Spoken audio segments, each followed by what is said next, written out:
Do you have 10 minutes? Because I'm going to give you 10 reasons why you should be using Twitter. Hey everyone, you know this. Social media, it's big. It's become a vital source for sharing information that you want to get out to your stakeholders. Twitter is the place where you can follow, retweet, like, and find those big wins for PR types connecting with reporters and news producers on stories. Media Relations 101 nowadays is interacting on Twitter. It's time to rethink how you reach your media contacts. The advent of social media forced journalists to rethink how they approach their jobs. The same can be said for how communicators who are trying to reach them as well should rethink their roles. You want to be on the platform, just plain and simple. Perhaps you've been told by your communicator if you own a business or you run a business, or maybe a crisis consultant has told you should check it out, that you may want to, sorta, if you have time, give Twitter a twirl. I know many people who want to try it, but they are overwhelmed by the platform. There's too much happening on there. They fear that if they jump in for a few days, they'll have absolutely nothing to say by day 4. And the biggest concern is, what if they create a crisis for their organization by tweeting something wrong, or worse, just plain stupid? So I get it. If you're reluctant to use it, here's a way to look at the medium to help you get there. Twitter is a many-to-many model that gives anyone access to your content to build your audience and reach. And yes, it can be terrifying with the reputational risk involved if you tweet wrong information, but you can't argue with its impact. Twitter is authority, and authority matters. For example, a few weeks ago, PR News posted a story about the reaction to Cuomo's resignation remarks from PR pros that they found online. At the top of the article was a quote from yours truly, accompanied by a truly horrible screenshot photo of me on Instagram Live. But anyway, they had pulled comments from my Instagram Live where I was watching the resignation live, which I had mentioned in an earlier podcast. I retweeted their post, and interestingly enough, a PR professor from a college retweeted my post to her students, presumably saying students at the top of it. And I believe what she was trying to point out to them was my use of Instagram Live in a post that I shared on Twitter, and that it got picked up by a news source. So see how it works? Easy peasy. So in this episode, I'm sharing 10 easy tips for solidifying your social standing on Twitter. The alternative title, How Not to Tank on Twitter. All right. Before we get there, the first thing you have to do is figure out your goals and objectives. Okay, one of the biggest mistakes that people make in taking part in social media is jumping in without any sense of what they want to do or who they want to interact with. So figure out who your audience is and what you want to accomplish by interacting with them. All right, here we go. Our top 10 list. Number 1, write tweets like headlines.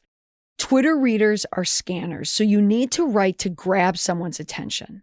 How can you do that if you haven't used it? I follow an NVO framework. That's noun, verb, object. Think who did what to whom as a core of a good news tweet or good media writing tweet. Okay? Noun, verb, objects. Number 2, tweet to be read. Keep simplicity at the front of your mind, but tell a compelling story or a reason that people need to keep reading all 280 of your characters. Number 3, limit your tweet to one main point. Don't cram too many ideas into one tweet. Use the thread feature if you have to add to your original tweet.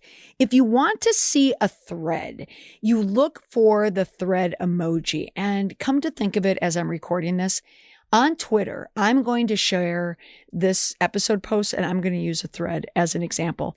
So you can check out this episode on Twitter and I will include the thread emoji in one of the posts. All right, next, number 4. Put the strongest words at the beginning of the tweet. That's where you're going to get the most bang for your buck because that's where people are looking. Number 5, use strong verbs when you're writing. Twitter is all about action, and you get action in the verbs. Number 6, don't waste real estate with words you can cut. like article words like and the. Use an ampersand, or you can cut words all together. You can mash them together if they still make sense, but you don't want it to look too confusing or that you don't know how to write. Number 7, use abbreviations only if they are clear and obvious. Again, you don't want to have a confusing tweet, and you don't want to look like you are intentionally or unintentionally misspelling your words. How ironic. I made a mistake talking about making mistakes. All right. Number 8, provide hashtags. Hashtags, the numerical sign, the pound sign. If you use those in tweets, you're going to increase eyeballs because people are searching for terms or searching for keywords. People who are following breaking news stories, they will usually use a hashtag. Like when I was tweeting about Governor Cuomo, I had hashtag Cuomo, hashtag Governor Cuomo, hashtag Cuomo resigns. If you're watching a television show, if you're watching a sporting event, if you want to talk about a category, if you want to talk about the category that you work in, you can always use hashtags for you to be a part of the conversation and also to bring people in to your conversation. Number 9, spelling and grammar count. Not every tweet of yours is going to be a blue ribbon tweet, but the worst ones will have misspellings and bad grammar. Make sure you take the time. It's only 280 characters. There, I did it again. I made a mistake while I was talking about a mistake. Watch your spelling, watch your grammar. Number 10, cite your sources. Don't plagiarize and explain all photos with captions. Think like a journalist when you are on Twitter. You don't want to spread misinformation.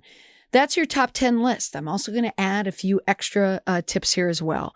Beware of fake news, okay? So this is another way to build authority. Check profiles of people who you share or retweet. Find out who you are and find out if they really have the goods. Check the person's followers and who follows them for their authority. Who can vouch for these people?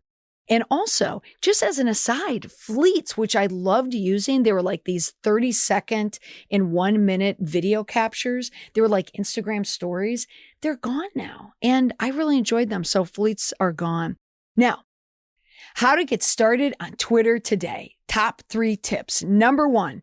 Create a profile. The closer you're to your name, the better. Because when people cite your name on Twitter, they're going to tag you. And you want that tag to be your name so they know it's you. Don't force people to click it so they have to see who you are. Number 2, start searching for people. Find like-minded people in like industries. Follow journalists. Follow organizations close to your heart. Follow what you like. Follow what you love. You will get a sense of how to speak on Twitter by following the people who you watch speak. Simple as that. And number 3, just jump in and give it a try. Start with a like, then follow with a retweet. Then maybe throw in a comment. Then give it your own 280 characters. And next thing you know, you will be crushing Twitter and solidifying your social standing. That's all for this week on the podcast. Thanks for listening. We'll see you here next week. Bye for now.